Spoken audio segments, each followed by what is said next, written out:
Well, hello, Andrew here again, and this, from memory, should be episode 106.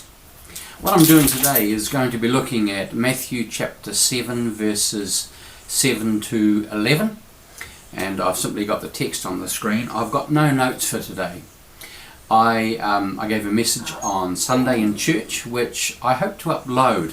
It won't be a video, it'll be on MP4, but it'll be basically sound, so if you want to hear it, you can. I thought it was okay. I was wondering, as I was thinking about it just a few moments ago, whether I'd actually missed one of the crucial things that I actually wanted to say. So what I'm going to do this morning is simply to freewheel. I have no notes. I have two screens in front of me, or two PowerPoint screens in front of me, and I'm simply going to reflect the two screens. There's one with the quotation, another one with the text. So we'll just see where this goes, shall we?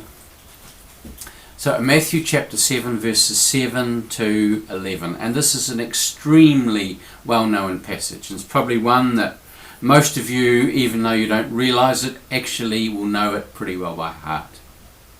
Ask and it will be given you. Search and you will find. Knock and the door will be opened for you. For everyone who asks receives, and everyone who searches finds, and for everyone who knocks the door will be opened. Is there anyone among you who, if your child asks for bread, will give a stone? Or if the child asks for a fish, will give a snake? If you then, who are evil, know how to give good gifts to your children, how much more will your Father in heaven give good things to those who ask? This is, as I tried to say on Sunday, is an interesting text. And one of the things that had really struck me about it is how it might be heard by its first listeners. We're so used to it. We hear it regularly and we think, yes, okay, we know what it says. Ask and keep on asking, because that's the sense of it. Seek and keep on seeking. Knock and keep on knocking. And if you ask, you'll receive. If you seek, you'll find. If you knock, the door will be open to you. And a lot of us think, yeah, well, we haven't always discovered that to be the case, but we're willing to trust Jesus in this one. And what we often do is we think, well, if it isn't happening, it's because there's something wrong with us. It's because there's something wrong with us. And in fact, I think that is something that would have very much have struck the first century Jewish people whom Jesus was speaking to. Now we need to remember that they are people who are deeply embedded in law, in Torah, in the requirements of the law. As I tried to say on Sunday, it wasn't just a religious law, it was civil as well. The whole of their lives was defined by Torah. The whole of the way society worked was defined by following the laws, in order, in the minds, I would suspect, of the vast majority, to keep God happy. The whole point was to not upset God, not to make God mad with us. We wanted to keep God placated. So in order to do that, we needed to obey the law. And here's Jesus. He just puts all that aside. He says, this isn't about obeying a whole lot of rules and regulations. This isn't about making sure that you've got all your ducks in a row and that you've got everything worked out and vital and proper in the way that is going to make God smile. It's not about that at all. This is about trusting that God is actually desiring your highest and best. This is about trusting that God is for you and wants you to prosper and to succeed and to have a rich and full life. This is because God desires that you learn the value of love, how to receive it first from God, because God really does love you, the Father really does love you, and how to give it, how to show it, even to the undeserving, even to the ungrateful, even to those who think that they need to do everything right so that you will like them. A little bit like us. Hey.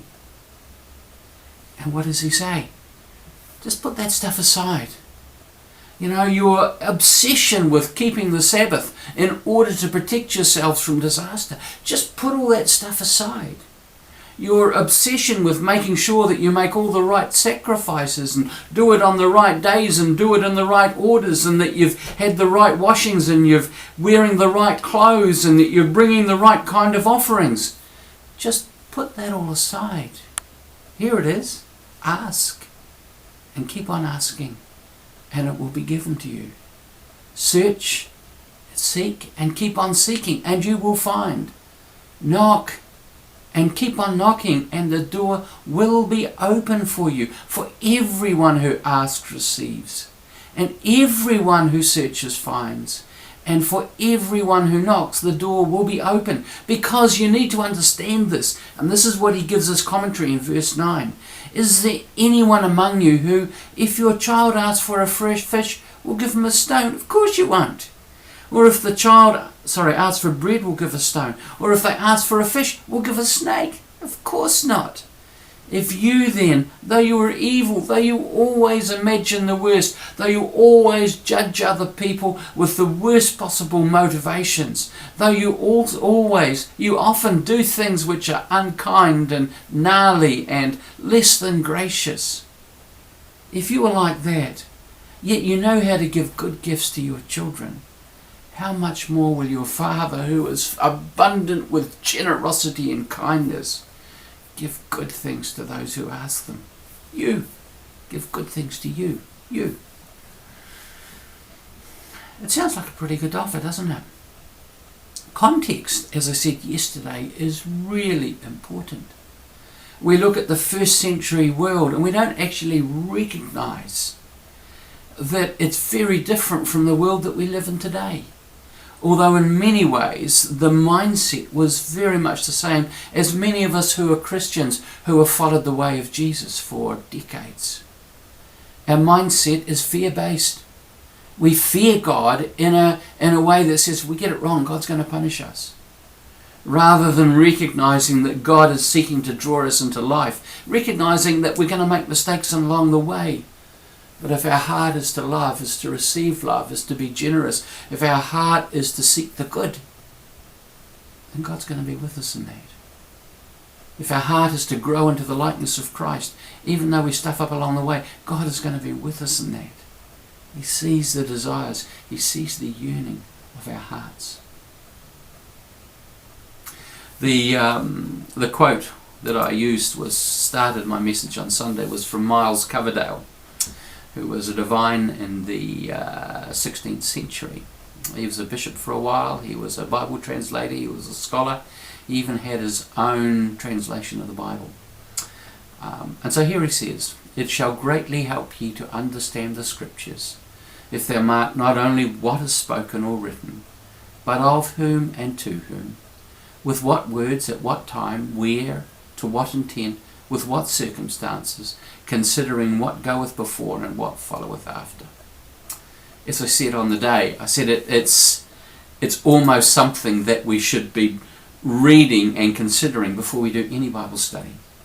Because it's so easy to take words, to take scriptures, to take instructions that were specific to a first century context, whether it was a Gentile one that Paul was often speaking into, or a Jewish one that Jesus was nearly always speaking into. Not always, but nearly always speaking into.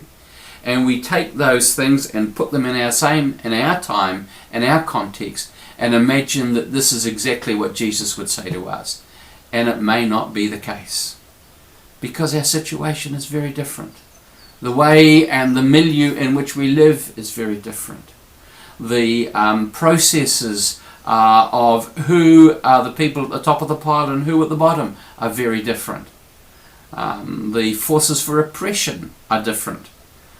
We need to be just a little bit cautious before we actually take holus bolus chapters and verses and just quote them and say, well, Jesus says this, and actually say that it applies to us today. But here I think we've actually seen something that there's an invitation.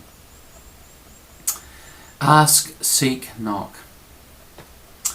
And I always have trouble remembering these things. I find it interesting. This is just an aside. Because it seemed to me a funny order For me, I would search first. It would be searching. I would go seeking. Then presumably I'd find the door, so I would knock.